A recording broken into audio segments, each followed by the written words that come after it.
afternoon, Maha Lakshmi. Thank you. Good afternoon.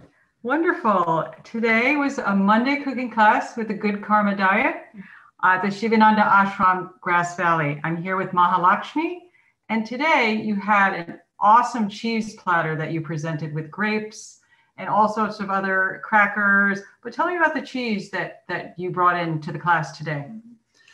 Well, I was very happy to find a product for kind of a replacement of dairy. So a replacement of cheese from dairy. And I had skirted around Miyoko's for years, and not years, maybe a year and a half. And I had tried the vegan cultured butter, which I always loved. And I thought, I'd love to do something with like a soup and sandwich. And that's how it kind of started. And then I thought, well, it's a really good combination because with winter, you know, you want a little bit of soup, but you also want something lighter sometimes. So I was thinking, oh, pita bread, no. And then I thought, okay, fresh tomato, because tomatoes are so lovely, the heirloom tomatoes. And in the winter, the tomatoes can be a little less acidic, right? So there's more of a sweetness. So I thought, okay, what? And I thought grilled cheese. And then I looked to Miyoko's for that. Yeah. So she makes a farmhouse cheddar that melts. And it's a sliced cheese. It's a sliced cheese, so it's very easy. It's great to put into a sandwich or a grilled cheese. Absolutely. Wonderful. It's perfect for grilled cheese. How did that, and you also, when you did the grilled cheese with the Miyoko's farmhouse cheese, you also used a local bread as well. I do. From Truckee? Truckee, okay. Yeah. So we're in the foothills of Sierra Nevada, and Truckee is about 30 minutes from where we are. And there's a large bread company. So cool. Yeah, that's great. You were able to get that local product. I know when you were preparing the grilled cheese, you buttered it with Miyoko's cultured butter. And how do you like that product? You were sitting in on this class, and one of the things with butter is it has a lower burning point. Right. So with ghee, we make so we can actually heat things in the ghee, correct? Sure. But with butter, you always have to be so careful that it begins to smoke, and then it takes on that burned butter flavor. Of course. And I was shocked to find out that this is cultured butter, because one of the characteristics of it is coconut oil. So coconut oil has a little bit of a higher, and she mixes that apparently with safflower oil. Okay. So it was a good blend. Heat point there. Yeah. Okay. And I have to say that it was also lightly salted with sea salt, and it made quite a difference. Nice. So the butter was very creamy, but yet it had that salt flavor, which was nice. So a good flavor. So the combination of her farmhouse cheddar and using her cultured vegan butter. And how did you like the flavor? I think it replicated the grilled cheese perfectly, but not the greasy grilled cheese that you can have on occasion. Sure. This one was crisp. The bread was crisp, and the vegan cultured butter did the job of crisping, but not saturating. So it was a nice blend. Great balance. Wonderful. Great balance. And to complete your soup and sandwich winter menu, you also did a roasted tomato soup. So tell me about that. Why roasted tomatoes?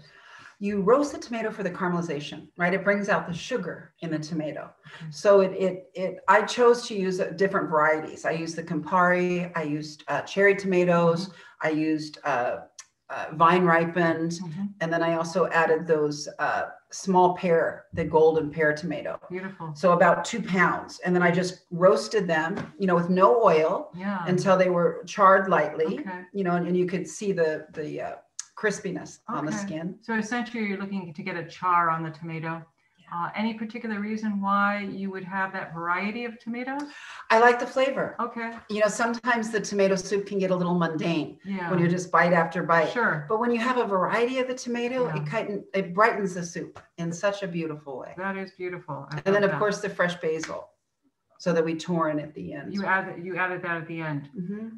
Do you think roasting the tomatoes are important for a wintertime soup? Absolutely. It's imperative. Okay. Yeah. It really separates the difference of a cooling kind of spring soup where you'd have it kind of room temperature, and you would leave it a little chunkier. This was pureed very thin, so it was thin. We didn't run it through a chinois, so it still had some texture. Yeah. But it was a very well pureed soup. It wasn't intended to be a chunky soup. No. Okay. No. All right. You talked about deseeding the tomatoes if an individual has digestive issues. In Ayurveda, we talk a lot about digestion. Tell me about the tomato seeds and why removing the seeds might make sense for some individuals. Yeah. So if you're recovering, if you've noticed that your digestion is low, and how can you tell that? If you're tired after meals, if you, right? So if your digestion, low energy. So if your digestion is at that point, you can use very subtle energy by removing the seeds, which can be not as easy to digest, right? The body has to think about it for a minute, and you can take the peeling off, right? And that takes that bitter note out. All right. That's wonderful to know that that option is available. Yeah. So if you're bringing it to someone that's just getting over an illness, if you're wanting to bring some fresh tomato soup, which is lovely, it's good to really kind of peel it and take the seeds out. Wonderful.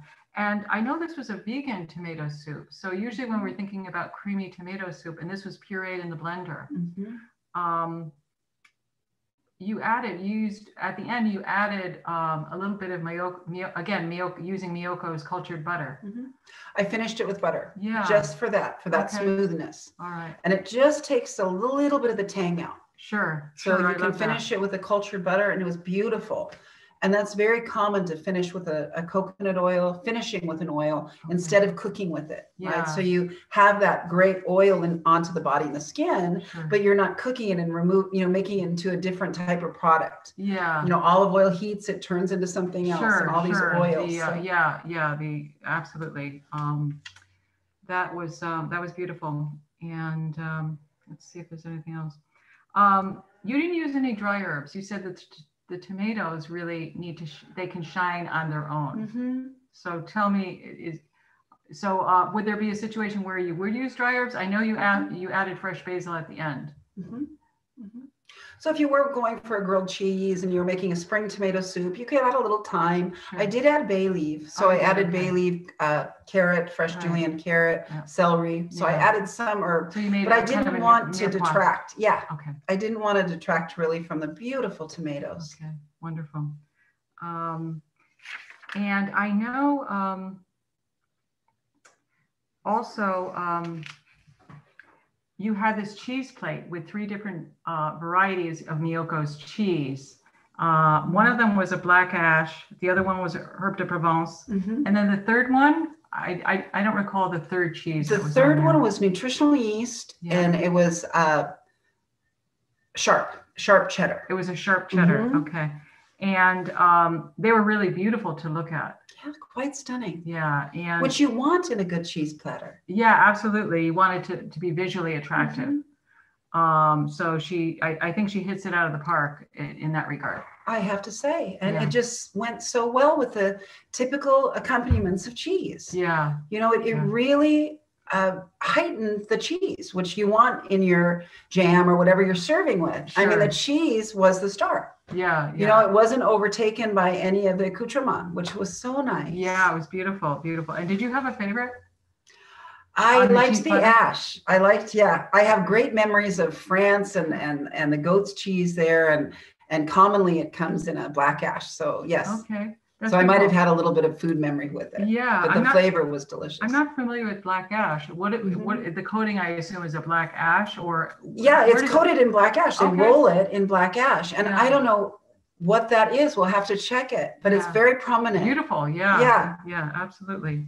Well, this was a lot of fun today. I really appreciate you taking the time and showcasing Miyoko's products. My pleasure. Here at the Sivananda Ashram, Grass Valley with Maha Lakshmi. Thank you. Okay.